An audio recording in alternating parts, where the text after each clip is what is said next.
2022년 8월 3일 무료 추천주 대응 전략 녹화 시작하겠습니다. 자, 오늘 장 마감 무렵에 데이터 솔루션 매집을 시작을 했습니다.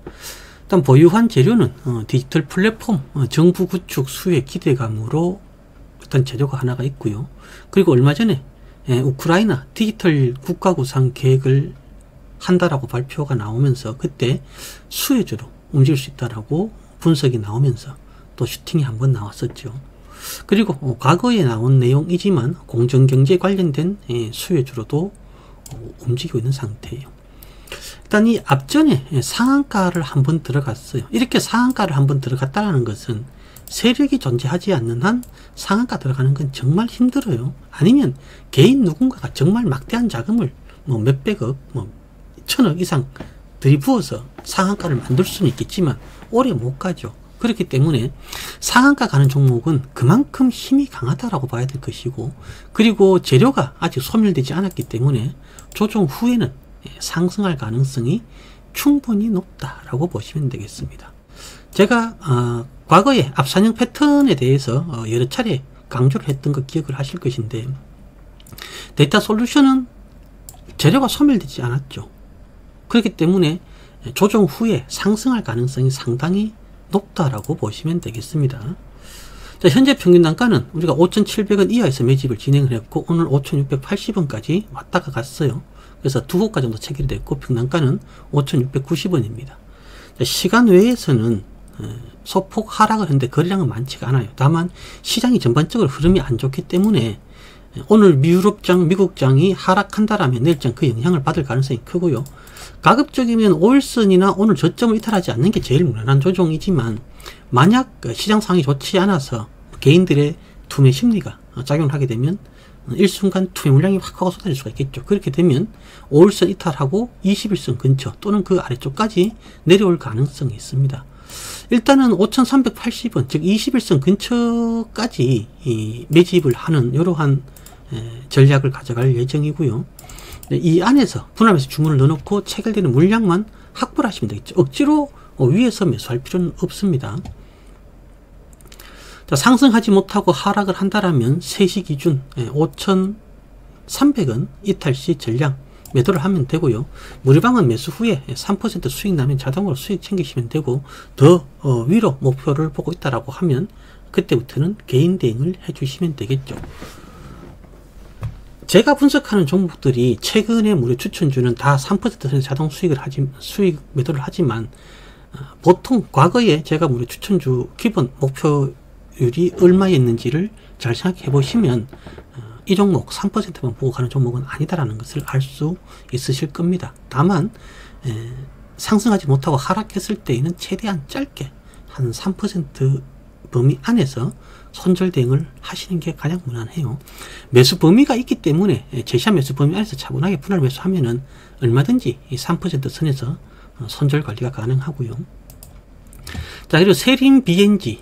세림 BNG는 사실 어제부터 매집을 시작한 이유는 최근에 급등하고 나서 움직임하고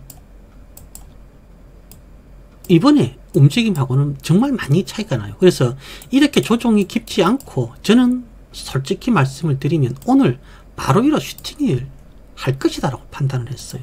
자, 그런데 장 초반에 살짝 슈팅을 하는 듯 하다가 시장 상황이 여의치 않으니까 밀려버렸어요. 자, 그래서 일단 세림 BNG는 매수 안 된 나머지 물량은 일단은 3,680원 손절가죠. 일단 3,680원 손절가 하고, 그리고 제시한 매수가 하단이 3,810원이에요. 그래서 요 가격대 사이에서 지지가 확인이 되면 완전히 저점에서 매수할 수는 없겠죠. 3,680원에 딱 매수할 수는 없어요.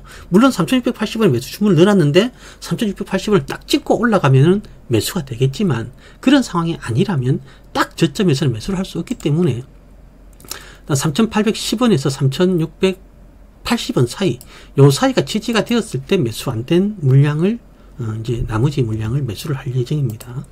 현재 시간 외에서는 15만 9천 주 거래되면서 1% 넘게 하락을 해서 내일장에서 3,810원 밑으로 내려올 가능성이 있는데, 내려온다고 해서 바로 매수하는 것이 아니라 우선적으로는 5일선 지지가 되는지 확인을 해야 되겠죠. 그리고 5일선 지지가 안 되면은 기다렸다가 3680원, 즉 손절가가 지지되는지를 확인을 해야 돼요. 그게 확인이 되었을 때만 매수를 하는데, 이게 거래량 없는 조정이기 때문에, 그리고 오늘 시장 하락 영향이 있었기 때문에, 만약 내일장에서 시장이 바로 반등하지 못하고 시장 하락 영향을 계속 받는다면 제가 예상했던 짧은 조정 후에 반등하는 이러한 흐름이 아니라 또 이 앞전처럼 지루한 조정이 나올 가능성도 얼마든지 존재를 해요. 그런데 이 종목은 재료가 소멸된 게 아니라 아직 살아있어요. 살아있기 때문에 결국에는 조정 후에 상승을 하는데, 제가 예상한 손절가를 이탈하지 않는 선에서 조정을 받고 상승을 할 것이냐, 아니면 시장 하락 영향으로 손절가를 이탈해서 우리가 손절하고 난 다음에 상승을 할 것이냐, 이 차이가 있을 뿐, 이 상태로 뭐 그냥 상승하지 못하고 그냥 이렇게 쭉쭉쭉 빠져서 그냥 끝나는 이러한 종목은 아니다라는 점을 여러분들이 기억을 해 주셔야 돼요.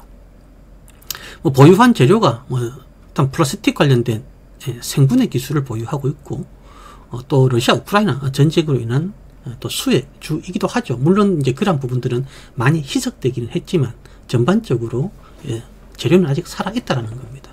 그렇기 때문에 시장 하락의 영향을 최대한 덜 받는다라면 내일장에서라도 누른 후에 5일선을 이탈하지 않고 지지를 받아주거나 아니면 지지를 받고 바로 반등을 하는 이러한 흐름이 나올 수 있고, 만약 시장 상황이 여의치 않아서 세력들도 눈치를 본다라고 하면은 제가 예상했던 것보다는 시간은 조금 걸리겠지만 가급적이면 5일선 이탈하지 않는 선에서 지지를 받고 난 이후에 반등을 할 것이다 라고 보여져요. 다만 반등을 안 하고 밀리면 이거는 볼 것도 없습니다. 3시 기준 3680원 이탈하게 되면 매도 대응 하셔야 됩니다.